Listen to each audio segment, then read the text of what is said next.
40 دن تکبیر اولا کے ساتھ نماز ادا کریں، کیونکہ نبی کریم صلی اللہ علیہ وسلم نے فرمایا من صلی للہ 40 یوما، جس بندے نے 40 دن اللہ رب العزت کے لیے نماز ادا کی فی جماعت،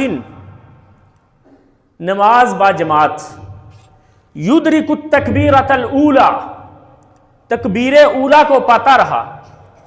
یاد رہے تکبیر اولا سے مراد امام صاحب کی وہ پہلی اللہ اکبر ہے جس کے ساتھ وہ نماز شروع کرتے ہیں، یہ ہے تکبیر اولا۔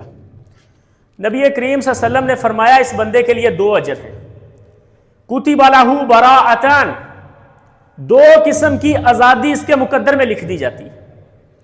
پہلی آزادی براءۃ من النار، جہنم سے آزادی، اور دوسری براءۃ من النفاق، یہ بندہ نہ تو جہنمی ہو سکتا ہے نہ منافق ہو سکتا ہے۔